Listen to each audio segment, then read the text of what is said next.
Oh, happy Monday, colleagues. Tori, oh, look at that.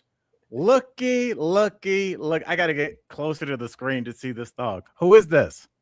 Let me, oh my God. Okay, hold on. Everything's going really well. Even the dog knew you needed to have your microphone. I know. Okay, hold on. Stay there. Stay there. Okay. Hi, everybody. This is Hello. Brew. This is Brew, like coffee brew or beer brew or of a beer. Okay, we got the concept. And he is 6 months old.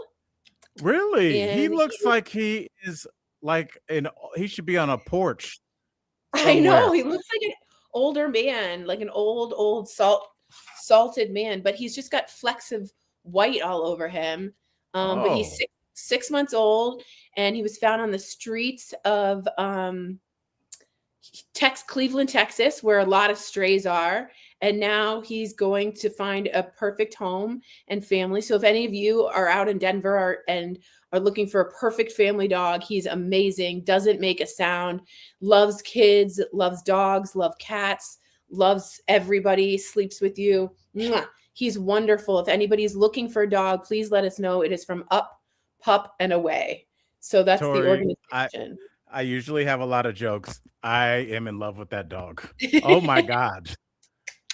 Oh my god. He's a good That boy. dog is such a cutie. He's a Alri really good boy. Yeah, alright. What a way to start the week.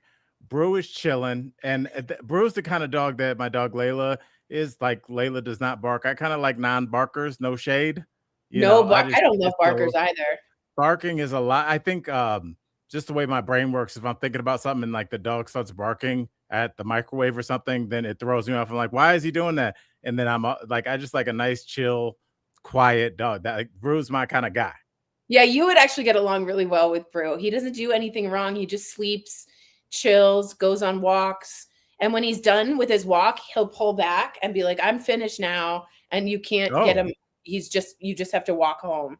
He's like, I I'm done. So it's over. So yeah, they're definitely like Layla never would walk. yeah, that's how I Brew is. it feels like for like most of my life, I was like sold the illusion that people go and they walk their dog.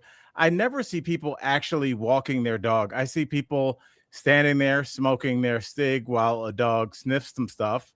I see a dog twirling around them in circles trying to get the leash. I rarely see just people walking the dog like you see in every movie.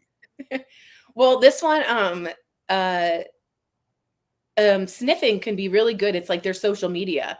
So you have to let the dog sniff. That's the information they get for their gossip for the day. But Brew is absolutely housebroken, Kathy. If you're interested, just DM me, whatever it is. But he's wonderful.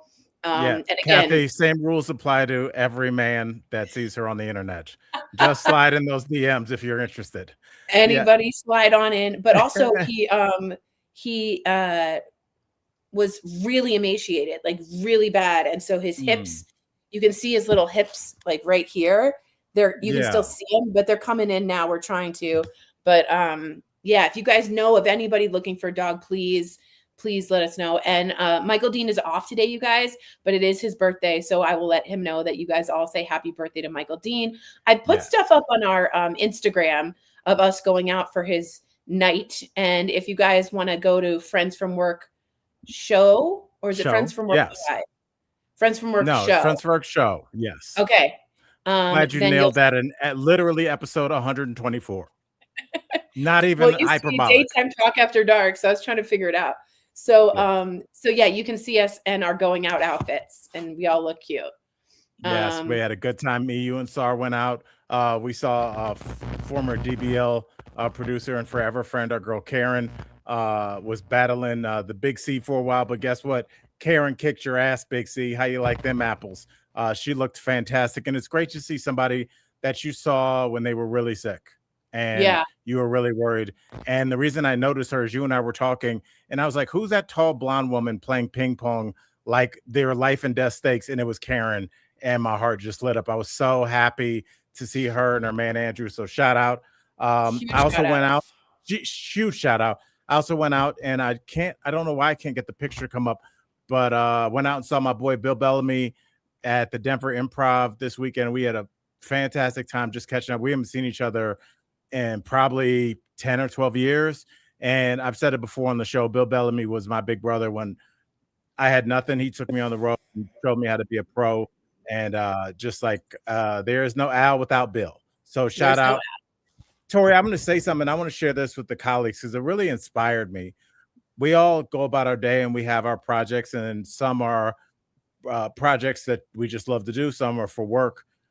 But Bill was getting ready to go on stage, and I was like, oh, I'm gonna go sit in the crowd and watch you. And just before he did, he was like, "Man, I'm so excited, man. They're not ready for what I'm about to kill." And just his Bill's been doing it 25 years, I know. I and know. reminded me of the way open micers are like, just like they can't wait to get out there. And that enthusiasm just inspired me so much. So whatever project you're going to do today, don't do it half-ass. Get after it. Yes. Do it So the had Bill a Bellamy way. do it the Bill Bellamy way. Had a busy weekend, Tor. I wanted to share this with you. After I saw you and Michael Dean on, what was that, Friday? Saw Bill Bellamy. No, I saw you Saturday. Saw Bill Friday. I had a show in Steamboat, Colorado yesterday. How was We it? It was great. I did the show with Trey Crowder, super funny comedian, and we stayed at the Holiday Inn Express in Steamboat, brand new one, really nice. And so when I was checking in, it was like a really nice hotel. And I was like, so how are things going? Here. He's like, oh, we're brand new.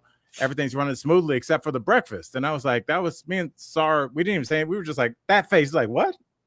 We're talking about breakfast at, whatever, 5 o'clock. And so we didn't even talk about it. We didn't think about it. We get up this morning, Tori. Head on down to breakfast, the free breakfast that you get when you go downstairs. And you could just tell, I could tell when I walked in there that there was like tension because all these skiers were ready for their breakfast. And Tori, this is what we were looking at. Oh, empty? Empty, Oh yo. my gosh. Tori, What happened? Sarah said that she overheard somebody say that Carlos didn't come in today. So this is a real story. And so people were just grabbing what they could get. There was no oatmeal. So, old man Al is like throwing the microphone down at that point. And so this is all I could get for me and Sarah's breakfast. And Sarah just has ketchup. So people were complaining at the front desk. And I don't know what's because those things run like clockwork. They just keep bringing eggs out and stuff like I that. wonder what happened, Carlos. I don't know, but Carlos wasn't responsible for every dish. Who is he? Gordon Ramsay? Bring the oatmeal out. You dump boiling hot water and then you walk away and never think about it again. It's not like these difficult recipes. I worked hotel breakfast as my first job at Embassy Suites. This is not like some kind of crazy. So I feel like something terrible happened to Carlos. Now, Tori, I'm fascinated. I'm just like, what led to, like, and clearly it had already been a problem because they're telling people they didn't ask about it. That's so bad. So yeah. So all right. That was our weekend. Lots of craziness going on with us. And also with the world. Tori, what do you want? You want to start with the Oscars? You want to do that? Yeah, let's start with the Oscars. Yeah. Yes. Oh, yeah. All right. And we get to. Did you watch? No, I was performing. But, that's right. That's right. Yes, but caught the recap and know what went down. So let's have a chit chat.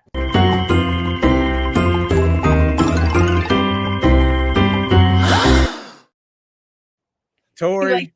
You like that sound. Go ahead. All right. Brew is digging it. So I'm in. Tori, we're talking Oscars. I am assuming you did watch. Yeah, I signed up for something called YouTube TV that everyone already has. What do you mean something called YouTube? It's YouTube TV. It's not like I signed up for this thing called Showtime. No, I'm joking. I don't know what else I'm gonna like if I want it, but anyway, I signed up and I watched on my computer. And I thought it was good. I liked it. I thought it was fine. It was fine. I Okay, watched a well, lot of the movies this year, so I at least knew a lot of them. okay, well, let's run down for anybody that did not see it. One Battle After Another won Best Picture and finished with 6 Oscars. Shout out. And by the way, I agree with that. I think it should have won number 1. All right. Michael B. Jordan finally got his first Oscar for Sinners.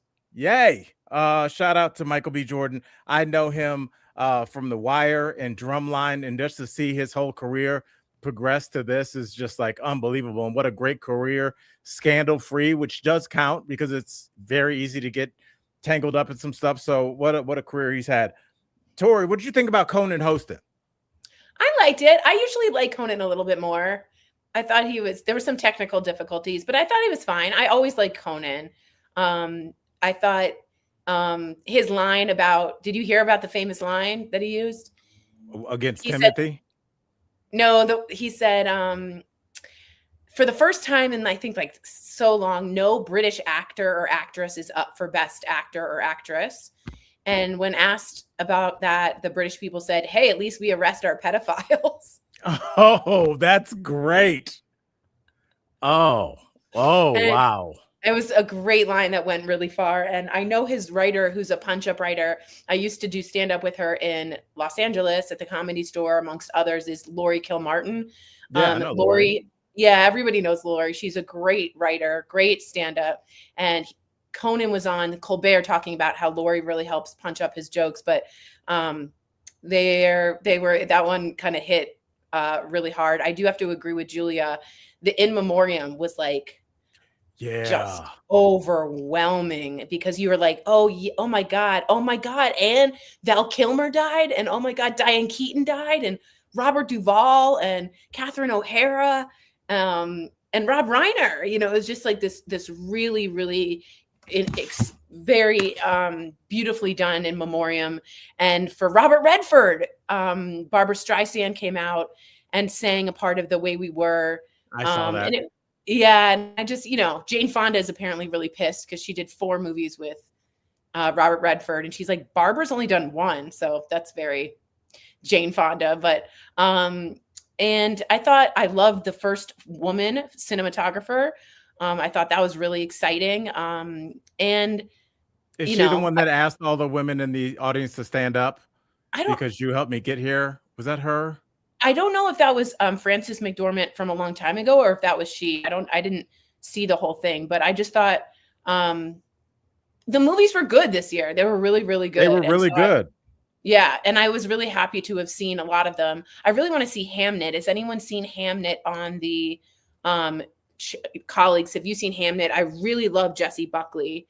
I felt like was she out? It was her? Yeah, it's okay, Brew. He fell down. Okay. Yeah, they did not add Malcolm Jamal Warner or did not add James Vanderbeek to the In Memoriam.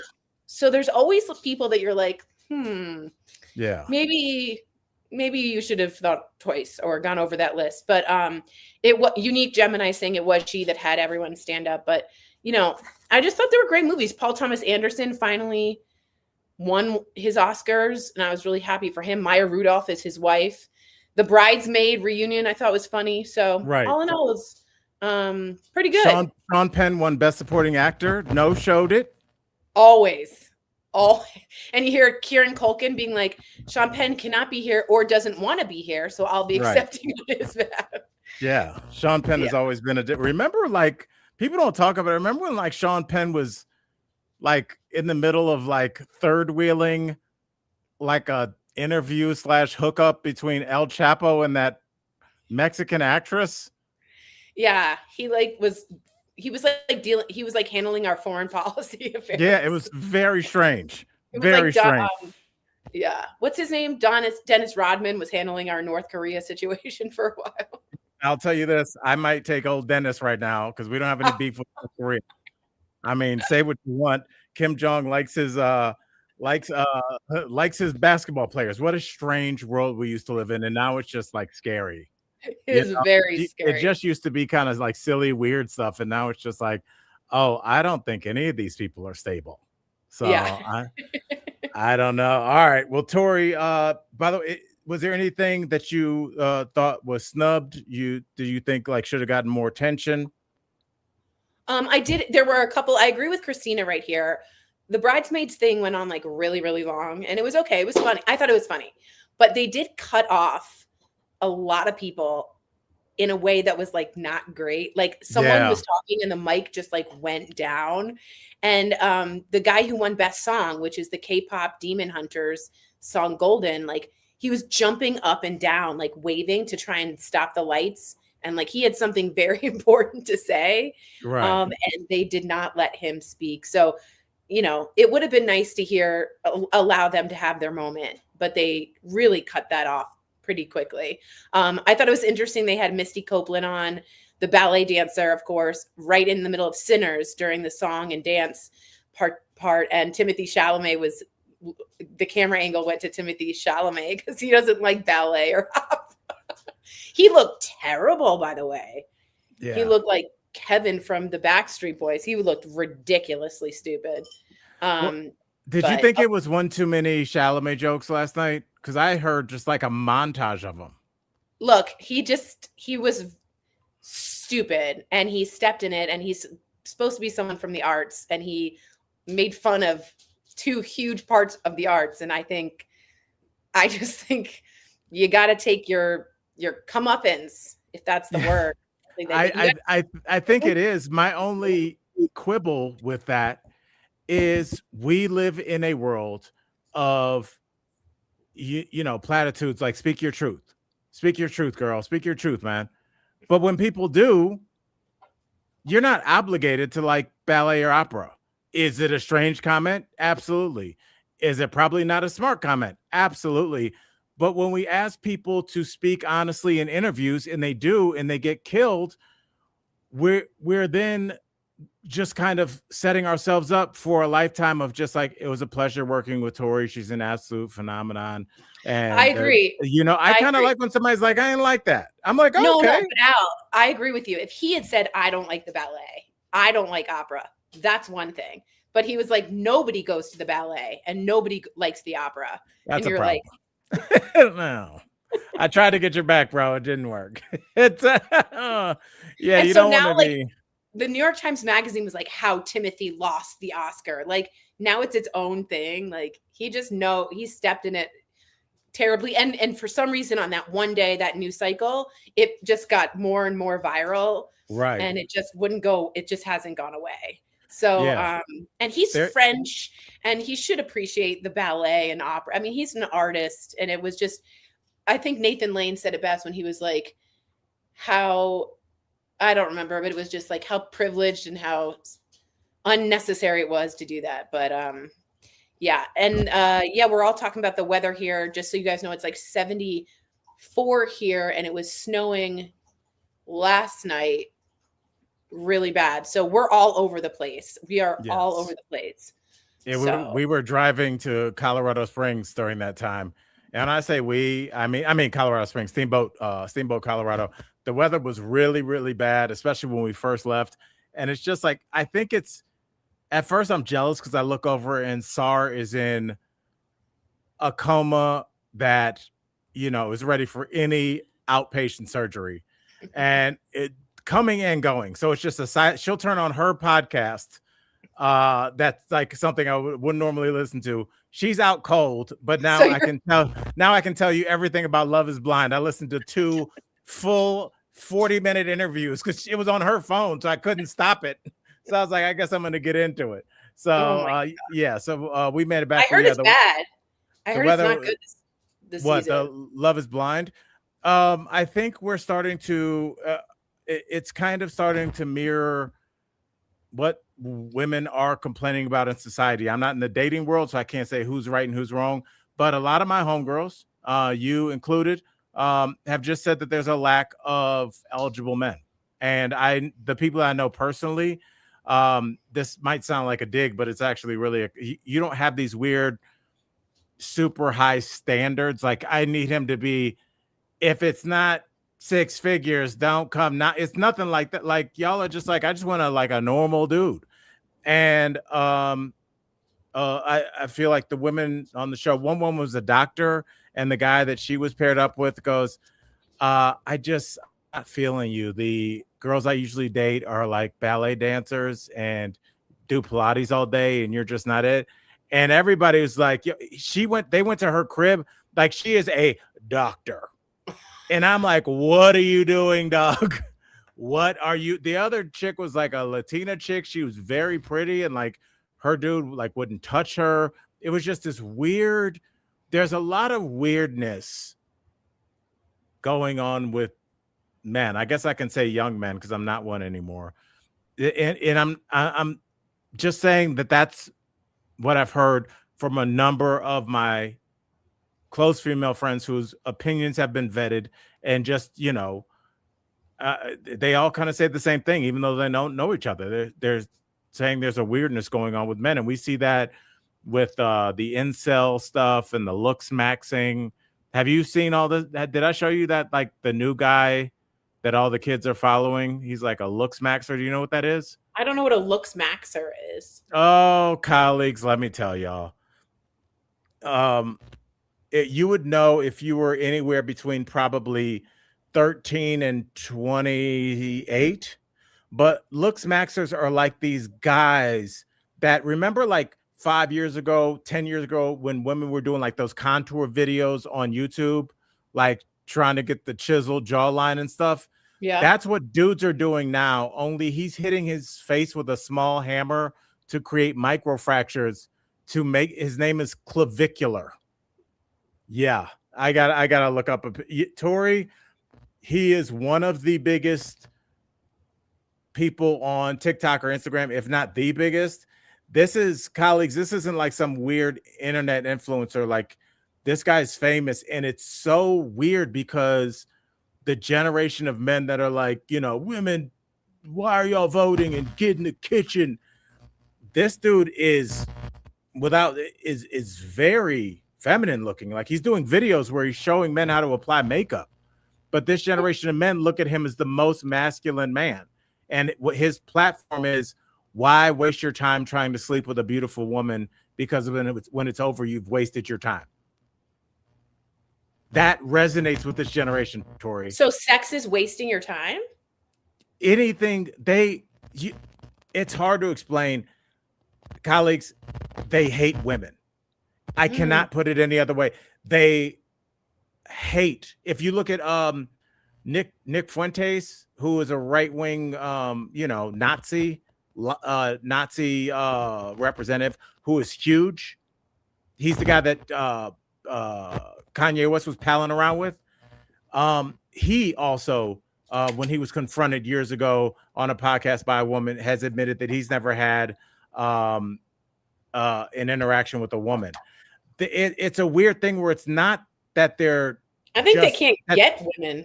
Maybe that's it. I don't, Tori. It's deeper than that. They hate them. It's weird. It's so weird. And so, like, I was gonna ask Sarda. Oh, here he is. Okay, give me 1 second. Because you guys need to see. This is like what is considered the height of masculinity, at least for men. This generation of men. It's just something. It's something that I never thought I'd see. Yeah, I don't even know how we got on that, but it's if you ask any young man in your life, they know who this guy is. And Tori, we can keep talking while it comes up, but yeah, Okay. it's we're in a weird place. And let me see if I can get this. Okay, let me pull this up. Today, Al. Yeah, people are talking about the K-pop thing. I think it's the first pop group to win Best Song. I know that 3 6 Mafia was the first rap group to win an Oscar. I know this guy. Jim Dugan. Yeah. Thank God for women love. Jim, amen, man. Amen. Thanks for saying that. Yeah, shout out to Jim. Jim, I didn't even think that needed to be said. I love the ladies my whole life. And it's just like so weird that there are this many guys that like follow this guy. It sounds like someone who can't handle rejection, who was rejected earlier in their life, and now their whole thing is I hate women because they rejected me once and I have a wound. I have a wound But and I'm hurt. and so basically what looks maxing is, because I'm all into the vocab, is um if I stood next to him, like his followers would be like, oh, clavicular totally looks maxed Al. Like he's more attractive than me. So you don't stand next to anybody that can outlooks max you. Or it's also called mogging. So if you and Sar both dressed up for homecoming and your dress wasn't expensive, they'd be like, Sar was totally mogging Tori's dress. Did you see it? Wow, that's such an Like annoying. it's about dominating Yeah. appearance wise the person next to you. It's so weird, Tori. Well, it's just, to be honest with you, in social media, what they found from little girls and little boys too is that the comparison is what's really causing such trip mental health. And all this is more and more comparison. Like this person is better looking or that person is, it's all like a feed. Like which Right. person is better looking than that. And, Women yeah, are and you're is talking about the starting of the incel movement. yeah, exactly. Girls only Exactly. want good-looking guys, and that's why we can't get in. Some of those men have left those chat rooms and committed mass assaults on people. Yeah, and just so you guys know, apparently in DC, where I'm from, the Republicans, the MAGA Trumpers, they can't get laid by anybody because once they find Yeah. out you're MAGA, women are like, bye. Like, Yeah. they're getting no action. So much so the New York Times wrote the Washington Post wrote a whole article about it. It's really sad. Do you think that's where part of the anger comes from? Yes, I do. Yes, I Yeah. do.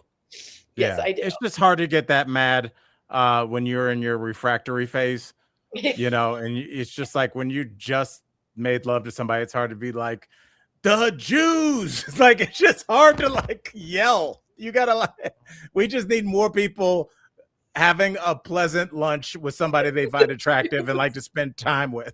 It's just like they're so mad all the time. I'm like, they're taking our jobs.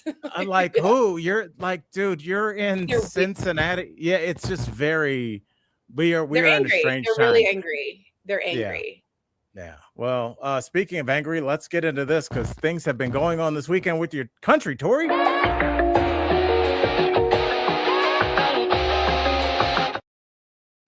Tori, I don't want to shock you with this news, but apparently things in Iran, especially as it pertains to the Strait of Hormuz, they're going great.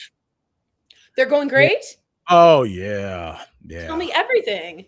I mean, just it's a healthy combination of not planning, right? Not studying history, right? Not listening to your Pentagon that's been interacting with and studying this country from afar, and I'm sure inside with spies. You take all that information and you punt it. You just kick it away, and you listen to Lindsey Graham. I don't need it. You say, Lindsey Graham, come on over here. Yeah, stop swiping and come on over. And Lindsey says, you know what? I think you need to just go on over to Iran and show them what your name is. And the Pentagon is like, well, we don't. And he's like, shut up. And we went over there, and Tori's not going great. To the point where our once it's still formidable Navy has been shown to be a little bit of a paper tiger there, sis, because now Trump is trying to pressure our allies and being like, oh, y'all ain't gonna come? Nope. Oh, for real? UK. NATO said no. Yeah. I mean, well, if you think about the last year, the disrespect to the UK troops that Trump, when he said that they didn't send anybody to Iraq, the open disrespect. Yeah, the open disrespect that's been going on at the G7 summits, the UN, snubbing the UN. You take it on back to Trump 1.0 with Helsinki and how he just said, yeah, I think Putin is telling the truth. I don't know about our side. I mean, this is, and the problem with that is after you embarrass people, embarrass countries like Canada, people that have been our forever allies, when you need them, sometimes their phone is facing down. I just missed you, dog. I was watching Love Is Blind. My phone, my ringer was off. You're going to laugh. I'm sorry. Yeah, they're not coming. And so now Trump is in this weird thing where Tory, he's got to be like, how do you play this? Because you have to be strong, but you also have to ask. So like, how do you, because they're both like kind of counterintuitive.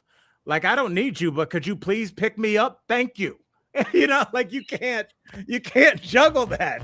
No, it's like putting a kid in a wedgie and sticking them in their locker and then coming back an hour later and being like, "Hey, could you actually help me give me a ride home?" Like it's exactly what you're saying. Yeah. Like the bullying has boundaries and the world is showing us they're not interested in being a part of this enormous mess. And can I be honest? It is a first for America to be on its own in a world in which our allies don't immediately jump to support us. It is a crazy moment in which they have their own independence and they are speaking up against the United States. And we are probably in one of the weakest positions we've ever been in. No backup. Absolutely. And no plan, no strategy. That's why you elect someone when you look at a ticket, someone on the ticket, like remember Obama? Obama was a senator with not a lot of foreign policy experience at all. So who does he pick? Joe Biden, who has extensive, as a VP, extensive foreign policy, right? You pick someone who knows what they're doing in that part of the world so that it's a balanced ticket and a balanced ballot. But this is Bam Bam and his dumb friends thinking that they could do this within a week and it's over. And it's just, we all knew it. We all said it. It's not like we didn't call this. But now we're seeing the results of it. And yeah, I mean, and Tori, we've seen them. It's so interesting that you say that because they've tried a couple different ways to let people know that they needed people to come. Because remember last week when it was the shipping lanes, they first tried to pull the, what are you, a puss? Yeah. They were like, I forgot who was it, some guy that was at home in his air-conditioned Scottsdale beautiful mansion. He's like, the captains need to show some courage and go. I'm like, why don't you take your ass over there? So, at this point, they've been laying mines in the straits. And what Iran is doing is they're kind of playing countries against themselves because they're like, hey, right now, Germany, UK, China, France, anybody? we ain't got no beef with y'all. Yeah. We got some clearly, but we don't. So we can keep not having beef, and you guys feel free to let your stuff through. But if you partner up with the US, you're going to get some of the smoke. And Tori, I watched depressing documentaries about domestic terror attacks. That's almost all I watch. Anything you want to know about anyone that I can tell you. And it was crazy. I was looking at my Netflix queue, and you think about the Madrid bombings, the UK double-decker bus bombings. These are all results of attacks because these countries were helping the United States when we were waging war in the Middle East the last time. These wars are also super unpopular. I was going to following. Can I just say that, Al, real quick? I wanted to jump on what you just said, which is so important. It's not only that they don't want to join, but they know that if, let's say, like that president of Denmark, I don't know if it's a prime minister or a president. I think it's a prime minister. I'm not sure. But one of them, let's say he's like, I don't want to join this because it's bad for like our country. They also know just how drastically unpopular what you just said is. And they know, like, if they want to run again, they've got to go hard against this bully. And so it's like part of their campaign strategy to literally break with the US. I mean, that's really where we are. That, like, in order to get voted and elected and be popular, you have to like back off and be like, you can't sit here. Can't sit here. Yeah. Shout out to Forrest Gump. Yeah, it's if you think about how unpopular the war is over here, the thing I love about the colleagues is that we're all kind of news nerds at the end of the day, and we just are into this. But most Americans really aren't. No shade. That's just over in Europe. Those people, you go to Europe and ask them what's going on in the United States, and they'll be like, "Well, the Chamber of Commerce in Idaho had some interesting comments," and you're like, "I know. Who's that? You know, like they know a lot They about read politics. newspapers. They are Right. educated. Yeah. Right. And so they are very like this is very unpopular over there and it's unpopular here.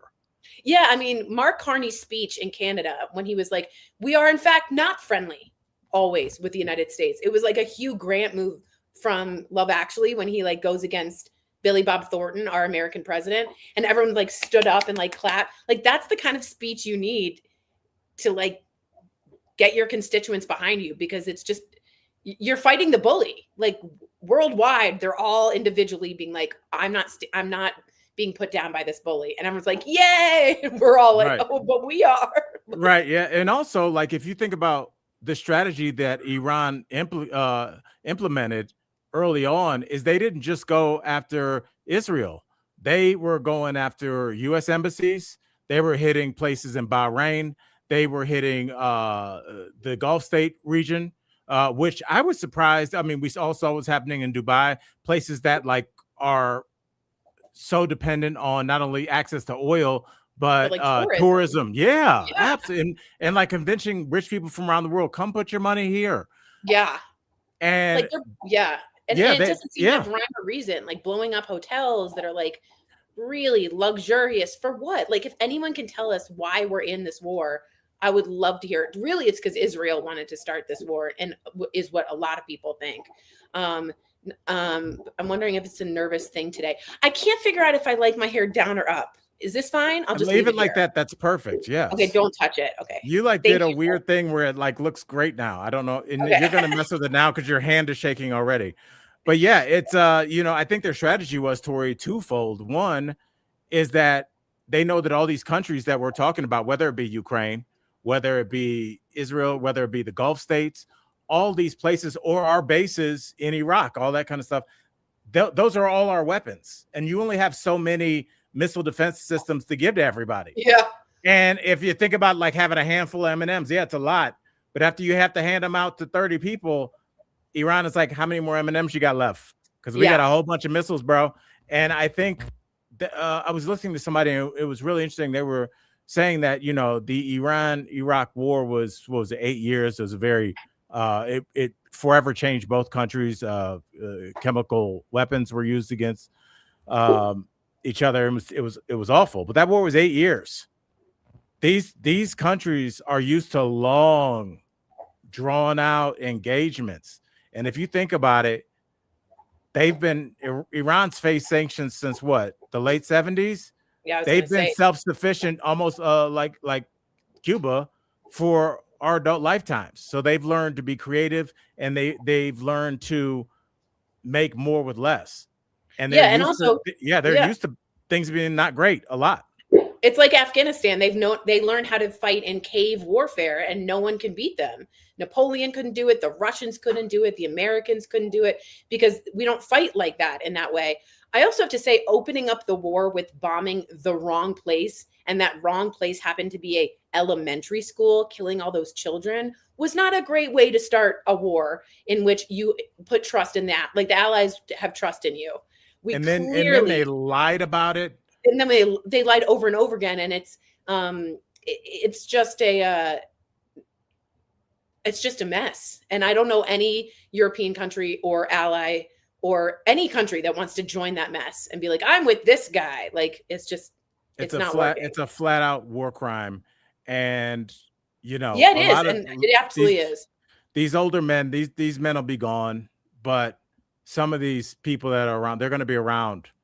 Yeah, they double tap. They're going to have to answer for this. Yeah, for the rest of their lives. Hegseth is like, you tomahawked a school twice within 40 minutes and killed, I think, like 147. You're going to have to answer to that. I think closer to 160, 170. And it's like, which one is it? Do we have the most precise military tactics in the world that can hit a target in where we want? Or did we have an oopsie because the AI we used was old? So which one is it? Well, apparently the map was outdated.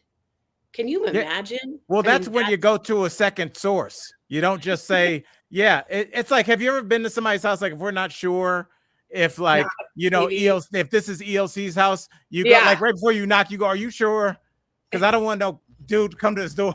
Like even in a situation like that, you're just like, You double let me, check yeah, before you fire a missile into a crowded city. So we twice, are twice. twice. Yeah. And Tori, we don't have a lot of pictures to show.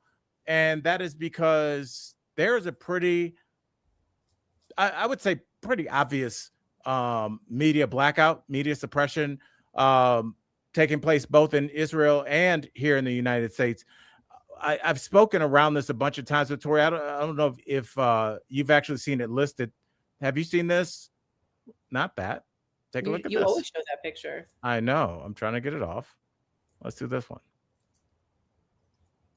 There we go. All right. So, Tori, this is what our current media landscapes looks like. Why don't you run through it for us really quickly? So PBS has been defunded. Joy Reid is out at MSNBC. Colbert's leaving CBS. Lester Holt is out at NBC. Let's just say a lot of Black journalists are out at NBC and MSNBC, including the one you're talking to. Yeah, including you. You're right. Don Lemon. You're right. Don Lemon. Jamil Hill. Jim Acosta is out. Chuck Todd is out. John Dickerson, who I love, is out at CBS. And look at the Washington Post. Not only those massive layoffs, Tori, they got rid of their international reporting team before we went to Iran. Isn't that interesting? Isn't that? And who is in charge of the Washington Post? Oh yeah, Bezos, who gave so much money to Trump and spent $42 million on Melania's documentary. That's $20 million more than any other distributor was willing to money give. Well spent. Really good job. I love that they had Jimmy Kimmel reading the best up for documentary, because he's like, I think we know someone who's mad their wife's wasn't included in this. Yes.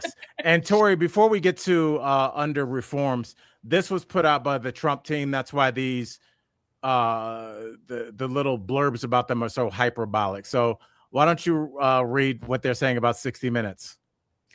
Where is 60 Minutes? I don't see it. See that huge green line? Yeah. You mean the record-setting interviews at 60 Minutes? Yes. Well, we also know that Anderson Cooper is out by himself because he took himself out of 60 Minutes. There's a lot of, let's just say, media that's going to be, if I'm right, going to be covered by one company and one company only, and that will be Nexstar. And if you guys didn't know that Nexstar, if it goes through within the next, I'm talking month, they will be in 80% of our households will be owned by one company, which is, in some people's opinions, a bit of state TV. I don't think that we can say that that's an opinion. I think it is. The cap of it is supposed to be 39% of one company can be in 39% of households, and this company Nexstar will be at 80% of the households. So that's called censorship, and to me, that's called running the media. And remember what Trump is really known for: his media presence and real estate. And so that's what he does: is he takes over the media and he tries to own the ballroom in the White House. I mean, that's sort of what we're doing here. But expect your news sources to not be coming from many different sources. It will be coming from one specific source that everyone's getting the same view on. Right. And Tori, if you look at the news and what's going on, and don't just look at each one of these little blurbs as like, oh, save TikTok, that's interesting. Each one that you look at, like if you take the TikTok, save TikTok, that basically means they forced the Chinese owners or the Taiwanese owners of TikTok to sell. They then, of course, had to sell to Larry Ellison, who's a Trump supporter.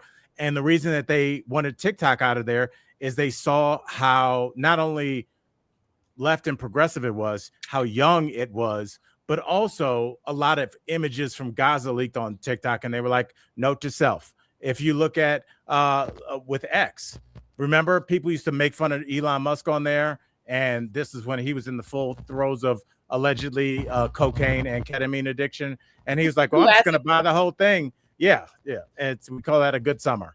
And now X is gone. All of these things, with the Jimmy Kimmel thing, they were threatening, like, if you don't act right, we're going to pull your license. And they did that. They at least attempted to. with Jimmy Kimmel. The $15 million ABC settlement was how companies learned that they could bribe the president with that BS settlement, which wasn't even like there was nothing to even settle for. And Tori, we're looking at a new landscape where, I mean, if it's not YouTube, where are you going?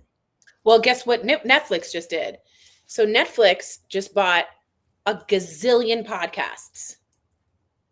And they are some of them over 3 hours long, because that is the new way that people are getting their news, from independent sources and from niche podcasts, extremely niche podcasts. They are getting the attention and they are now delivering the news, which is, I'd love Al and I to be the ones you get your news from. But to be honest, you sort of want an FCC or, some kind of agency making sure that it's done correctly. But no, in this new generation, the way that we get news is either Instagram, headlines, TikTok kind of, and podcasts. And you go to your podcast person. So you're hitting the echo point and the echo chamber over and over and over again. So we're getting more and more polarized. Some of these facts aren't correct that you're hearing. So it's a shaky way, but Netflix is seeing the writing on the wall and just bought an enormous amount. I also don't know TikTok very well. I just couldn't handle like another way to compare myself to other people.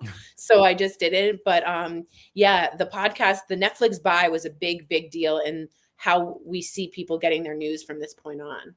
Yeah, I mean and speaking of, like, there's an incident that ties when you look at the equal time on broadcast television, that was the Jasmine Crockett James Tallarico, when they didn't want to air him and they were like, oh, you have to put Jasmine Crockett on, just because they didn't want Tallarico on there. And obviously CBS, now run by Barry Weiss, whose previous job was she had a podcast, and now she runs CBS. And she's spiking stories on CCOT. I mean, you can just see where all of these things, it's Tori, what are we looking at? Do you remember when people would call us hyperbolic years ago, when these things were starting to trickle out? Yes. And I do want to just say that this is also, when I tell you about the playbook, remember, I'm always saying we could have written this all the way back from Machiavellian times of how to be a dictator and an authoritarian, is you take control of the media. So like, if you had listened to anyone, they would have said they're going to discredit scientists, which they have. They're going to discredit the media, which you see right now on your screen, and they're going to discredit the comics. So censorship is a large part of how they funnel in one state TV to exactly what they want you to see. And that's an Orwellian way of speaking. Now, a lot of you guys are writing in, KUSA is great. Kyle Clark is amazing. I work with at 9 News. I totally understand that. WLOS, ABC 13, you're saying is amazing. But just wait, because those stations are getting bought out. Right. And you won't have those bastions of the freedom of the press, which also happens to be in the First Amendment. Right. And speaking of freedom of the press, Tori, did you see that not only because we're talking about a lot of left-leaning voices that are being threatened and forced out, did you see that the CIA is threatening Tucker Carlson with basically what accounts to treason? No. They are threatening Tucker Carlson. This is a real thing. I saw it on Breaking Points today with Crystal Ball, who I really like. And basically the CIA, it's clear, has been reading his texts and has been just, investigating him as a foreign agent of Iran. And basically they're threatening criminality towards him, threatening him with some jail time. But Tori, I really do think it circles back to the conversation we had last Thursday. I don't think that they would care about anybody on YouTube unless they were worried about that person on YouTube possibly becoming a contender to be the next president. Tucker has their base, and he's got the part of the base that is the majority of the base right now that's still old school racist MAGA, but I don't want to go to war MAGA. I want to go to war MAGAs. Right. They're on the outs with the base, but they're in with the big guy. But they're not popular. I don't agree with you on this one. I just don't agree with you, because I don't think Tucker Carlson has any political ambitions. First of all, he's a dweeb. And it's hard to elect a dweeb after everyone had daddy issues and pick the big, strong orange man. I also Have just you seen hate, JD Vance? yeah, but that's why, because he wants to look stronger. He look maxed. Is that how I say it? Yeah, He looks looks maxed. maxed, JD Vance. I just don't think he's I saw on the internet somebody said JD Vance got yassified. That oh god. smoky eye, you got that smoky There, eyeshadow, baby. that eyeliner, man. I do have to say that there has been many rumors of Tucker Carlson having a direct line to Putin and Russian ties as well as Iranian ties, and there's always been thoughts about him as some kind of agent. But I don't think he wants to run in the first place, and I also don't think he is electable because of how sort of dorky he is. I just, after the kind of character cult of personality we got with Trump, I don't think he can win with the young people. I don't think it's Brew, that's your Kong. Someone just found the Kong. Wouldn't it be great if the news reported daily Tucker can run, but he wouldn't win. He's too weird and in Russia's pocket. Couldn't you say that about Trump? I mean, Trump was clearly, but Trump has charisma leaning in a way. Yeah, I would just say that you always have the pendulum, like you talk about. Yeah, and maybe MAGA fell for the charisma and the showbiz, the used car salesman. Rosie O'Donnell's fat, and they fell for it. And now gas is $7, and their son is getting ready to go off to war. Maybe they're just like, you kind of come back to just like, maybe I just miss a good old fashioned Republican dog whistle. You don't have to say I hate the blacks. Just call them filthy urban city centers. Like, maybe it's like a little chef's kiss to just a little misogyny. Oh, Tori, I'm glad you could make it. Do I smell food burning? Just that. I don't have to call you. I don't have to insult your weight. Just like something old school, terrible. Old school. 97 in their brain. Yeah. I counter your Tucker every time with a Marco Rubio run. And I think that he would make a tougher candidate than Tucker Carlson. Wait, what did you say? You broke up. I said, I'm countering your Tucker Carlson run with Marco Rubio run. I think he makes a much stronger candidate. Damn it. I wanted to hit you with a picture. And it was that's why I asked you to repeat it, because I was going to drop Tori. I want you to say what you just said again. I think even this picture, I know it's not good. Tori, he runs and he's swimming in a pool of air quotes masculine men. This picture, it's why Ted Cruz is now unelectable, because even those dudes are like, you let him talk about your wife like that, dog. No, like there is no Southern man that's MAGA gonna vote for a person whose nickname is Little Marco. The nickname is backed up by Tiny Boots, and he's Hispanic. They know MAGA gonna get behind that.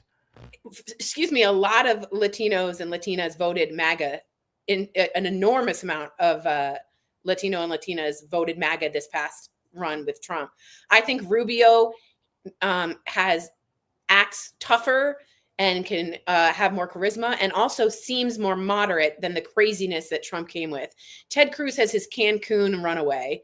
He was made fun of his wife, doesn't have the sort of chutzpah that you need. And I think Rubio's the best shot that the Republicans have here. I really, really do. Also, both of the people we're talking about, Tori, were pro-Iranian war. Remember Ted Cruz when Tucker dismantled him in that interview? Yes, I do. Ted Cruz didn't know how many people were not Iran. I think Ted Cruz looks and sounds like a weak moron. Whereas, and I know some people would say that about Marco Rubio, but he's put in a high position. I think he is showing himself to separate himself from the MAGA. And I think, look, I don't like anything about Marco Rubio. I just think he's by far their strongest candidate that they have. All right, well, let's get to this last thing. And the way that we're going to get to it is we are going to move on.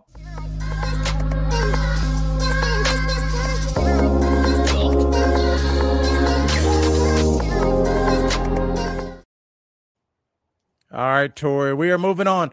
Thanks to Spider moving, and storage. Spider, I don't know where we would be without you, but we wouldn't be anywhere good. Tori, hit everybody with that number, please. 720-545-3187. That's right, girl. All right, now we are going to have a little chit chat about this kind of breaking news as of today, or at least it's breaking because I saw it today, and that's all that counts. I think the sun shifted, and now I'm getting a weird shade on my face. Oh, no, that's worse. Hi, Sarah. Good to see you guys. Julie, I think she says Marco will probably blow it beforehand. I think he's being extremely careful. You cannot convince me that the MAGA faithful are going to elect a Hispanic First of all, MAGA person. faithful are not the constituents you need anymore. They're not the majority. They can't win you an election. You're looking at a much more moderate Republican base that does not want this craziness. So Marco Rubio represents that. He can form a sentence. But he's all in on this war. That's the killer. That's worse in their eyes than him being a person of color. He's also Secretary of State, so he can say I was following orders. I mean, there's always an out with that. I mean, that's an enormous way out from this situation. So honestly, I think it's Rubio, but I'm not going to convince you. I hear you. I mean, I hope you're right because he will get destroyed. All right, Tori, did you hear that Topher Noel, who was the prison guard when Jeffrey Epstein took his own life, allegedly, took his own day? Look, all we know is what we saw, except for the minute we didn't see. You guys are ridiculous. So, Tori, what do you think is going to happen with this? Because when I first heard this story, that he had taken his own life, please air quote that again, that I was like, oh, they're going to blame this on the black security guards. I was like, this is easy peasy, but then they didn't. And now it seems like they were like, oh yeah, we could have just said it was this black woman. We were so busy because I mean, this had like Patsy scapegoat written all over it. We gave Jeffrey to our best place, and they were playing dominoes and listening to rap music, and they let him kill himself. It's so, Tori, do you think anything will come of this? I'll tell you one thing. I don't think people are letting it go. I don't. Right. I think people thought that him killing himself would be enough and they'd move on. But not only are the American people just like absolutely not satisfied with where he is he alive even? Is he dead? Certainly, in my opinion, a lot of questions about him killing himself. They also aren't done finding out more about the Epstein files. And I think the Democrats are en route to win both houses. So they will win the House and they will win the Senate. And then there's a lot more control over how we get to see more Epstein files. So I 100% believe this won't die and will go into generations of looking into the Epstein files. I think, if you thought the JFK assassination had some stands, we are not letting this go. No, this is alleged child rape, child torture, child cannibalism, satanic rituals. They're looking at bodies in certain ranches. This is stuff you would never even have thought about that is coming out. And when Carolyn Levitt said that great thing, we are moving on, and just American people were like, honey, we ain't moving on. We're not moving on from this. Yes. No matter how much you try and mean pageant girl us into moving on, we're not doing it. She bothers me so much. I've never been so repulsed by somebody's tone. Her tone, she's got just this like, so the president said we didn't have any involvement. So that's where it's like, and that's how we ended. Okay, moving on. It's just so gross. It's one of the most, it's like, but the Dow, like this is again, like one of the most, probably the most notorious, infamous stories in all presidential history. And they think it's of our lifetimes. And I don't think there's a close second. I don't think there's a close second. You think Monica Lewinsky was bad and we're going to just move on? No. I would argue this is by far and away the biggest story of our lifetimes. What's the second biggest? JFK. Exactly. I would argue George Floyd's shooting and just the worldwide massive, but that was kind of an apex of a number of incidents that had happened. Yeah. Tori, when we start to unpack, there will be college courses, Oh, yeah. multiple, because we're talking about him as an SA trafficker of young girls. Yeah. We're not talking about his impact on the world of art, his impact on the world of economics, his impact on the world of missing children, his impact everywhere. He had an office at Harvard. I know. Larry Summers was at Harvard and he was part of the ring. I mean, these are The icons fallout, of the industry. I think one of the owners of the New York Giants is going to step Steve down Tisch. soon. Yeah, Steve Tisch. He's like quietly going backwards and his kids are quietly stepping forward. But other countries have arrested people, Al. We haven't even questioned them. And I bring that up again and again and again. No, Tori, we've questioned Tova Noel. It's always the women. It's always about the men that have been doing this. I forgot all about that. Get in trouble. Ghislaine Maxwell will be testifying. It's never the men. It's just always the women. And it's so. I mean, it's going to be Ghislaine and Tova and one's Martha Stewart. Martha Stewart. For insider trading. None of y'all. Yeah. None of y'all.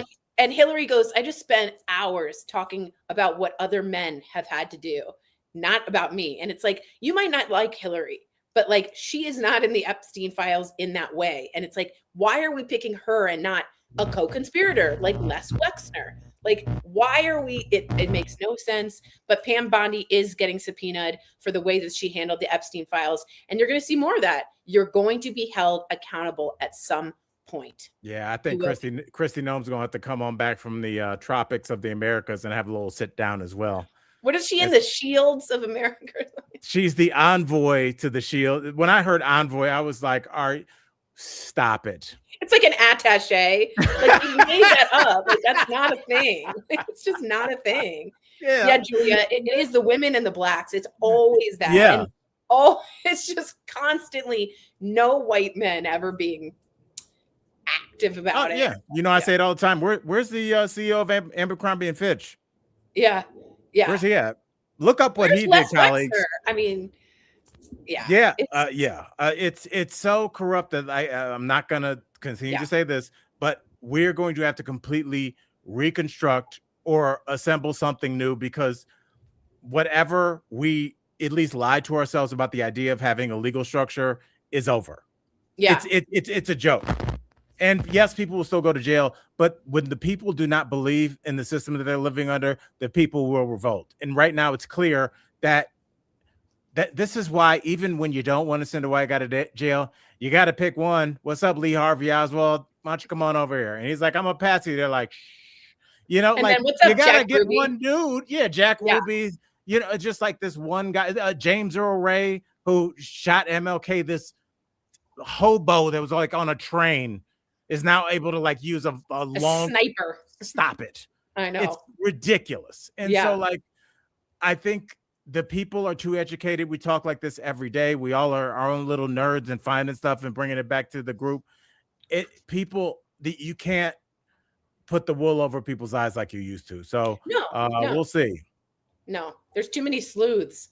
And Iran, there's still the rumor, Al, that Iran has photos and videos from Epstein about Trump, again, all alleged, that they're willing to put out that would get him to have to resign. Now, we haven't seen that, but at some point, anonymous hacking or some kind of hacking, internet sleuths are going to find things that I guess he could call AI, but that are going to make it much more uncomfortable for him to have to defend himself. Right. And his followers to have to defend him. Even though I will say this, shout out to the MAGA faithful. They took that Epstein documentary, turned the other cheek and said, thank you, I'll have another. It didn't really throw him off that much. And you thought they wanted pro-life, you thought they were there for the children. No, they wanted that. They wanted the Epstein files and they got him and they were like, he's in there. Yep. Anyway. Yep. What's up with the NFL rule that you can, what's up with halftime? They just moved on. They spent a decade on this. Half of them got divorced. their daughters don't talk to them, and they're just like, they get what they want. They find out they're right, but it's not the people they want, and they just dropped it. So Just quickly. dropped it like a. There's a pedophile ring in DC. Yes, you're right. It's Republicans. What? Yeah. What? When is Kid Rock's alternative halftime option starting? By the way, I shouldn't say all Republicans because I want to not count out like the Clinton, Bill Gates. Like, I don't want to, I'm not trying to be like, it's all Republicans. But when you find out that it was a ring, a huge ring, and that it wasn't your famous, your favorite people are in that ring, they're just like, well, let's move on. Let's move on. Well, I mean, I think you said it like that because Democrats don't care. Oh, this dog. All right, Tori, I could go on about Epstein forever, and at some point I will. So until then, Tori, just stay right there. It's a great shot. We have roughly 10 more seconds. I'm sorry. I love you so much. Oh, man. Shout out to Brew. I like that they say the MAGA people in my family are disgusted by Trump and Epstein and all of this tearing down of our government. That makes me have hope. That makes me have hope. But then what's the next step is, and I would really like Shelley to ask them, because I think they would give her a non-adversarial answer. I think that like people look at me like, oh, Al's a Democrat. First of all, I'm like disgusted by all of this. Yeah. I know you guys all take money and you're all gross. We don't have fans like that. I am really motivated by my curiosity about how human beings navigate through the world and navigate through our own set of morals, in which we all have different ones. Shelley, so I'll just say this, as Tori is annoying me so much. What? Oh, by the way, I will say this. Tori got one of her bags chewed. Did Brew chew your bag yesterday? Yeah, my Prada bag got eaten, and he just ate my Kong. What is that? You know, Kong, like peanut butter. Oh, I didn't know what that. I thought that was like that stuff that you. No, Brew. I will say this, Shelley, if you get a chance, ask your family, because I'm just curious, like, now that they know that this is clearly going on, how will that affect, if at all, their choices moving forward and how they will support Trump? I'm just genuinely curious. So yeah, we got an insider here. Right. And would they support Rubio? I would really like to have that. Yes. Thank you. All right, that's good. And Tori, we're gonna leave you. You were frozen. I want to leave you just like that. Tori, we appreciate you not only jumping on the podcast, messing with your hair, and giving us a great show as always. We want to send Michael Dean some birthday love. Colleagues, we appreciate y'all so much. Make sure to tell a friend, please, because as we see, these these outlets are going away, and we need to have our own pirate ship out here in case I can't finish that metaphor because I'm too dumb. What the hell? In case the sea gets too choppy. Sorry. Oh my God. Pirate Radio. So yes, please like, support, and subscribe. Tell a friend to tell a friend. Until tomorrow, colleagues, coworkers, we out.